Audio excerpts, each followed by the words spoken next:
A friend of mine on the West Coast told me about this amazing organization called Toastmasters. I looked it up here locally, found an evening club, and in June 2008, I visited for the first time. Everybody seemed really friendly, and I heard a couple of interesting speeches. Then they had me participate in this thing called table topics. All of the topics were simply one word starting with the letter S. So I had slippery. I gave my little 1-minute speech about climbing on slippery rocks. And with that, I was hooked. I joined Tar Heel Toastmasters right away, and I've been there for 18 years. I had a mentor who saw something in me and encouraged me to be the VP of Public Relations after only about 6 months in the club. 6 months after that, I became VP Education. A year later, I was president, and a year after that, I was an area director. Every time I took one of these steps, it seemed scary and out of my comfort zone. But I had a lot of people encouraging me, and that is the beauty of Toastmasters. You never take these steps alone. You have a mentor, and there's training, and there's lots of feedback all the time, and that's how we grow. I have to say something about conferences.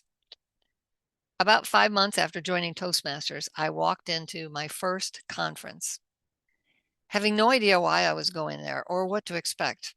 But again, my mentor told me I should go, so I did. I walked in, and the first-timers chair, a gentleman named Mike, gave me a huge welcome and made me feel right at home. He explained to me that first-timers are very special, and he was committed to making sure that my first conference experience was a great one. Well, he delivered. I made friends with so many people. Many of them were district leaders. I sat through an education session that was so full, I had to sit at the back of the room, cross-legged on the floor, but I took pages and pages of notes. It was Becky Sansbury teaching on giving evaluations.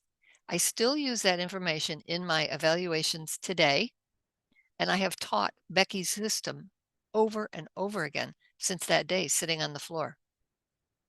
At lunch, Randy Harvey was the keynote speaker, and he said, I have my actual notes here from Randy's session.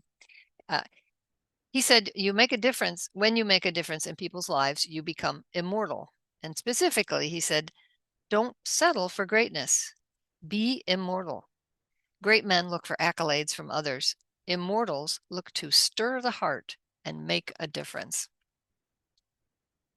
I believe that's what we do here at Toastmasters, making a difference in people's lives with every speech, every meeting, and certainly here at the conference. That evening, I got to watch the late, great Jay Nodine, past district governor, win the district humorous speech contest. He had the entire audience rolling on the floor with laughter. It was a speech about the first date that he had with his wife 50 years before.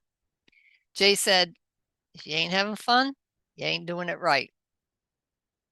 And that's Toastmasters. Of course, the icing on the cake that evening was the DTM gauntlet. I had no idea what I was watching. All I knew is that I wanted some of that. Since that time, I've co-chaired 2 conferences myself. I've been a division director twice. I've been district education chair 3 times, district contest chair and chief judge several times. Next year, district PR manager. I've helped charter 4 clubs, sponsored 3 clubs, mentored 3 clubs, been a member of 7 different clubs. And now, since then, I have had the honor of running that DTM gauntlet 3 times. And through all of that, I was having fun. So, according to Jay, I knew I was doing it right.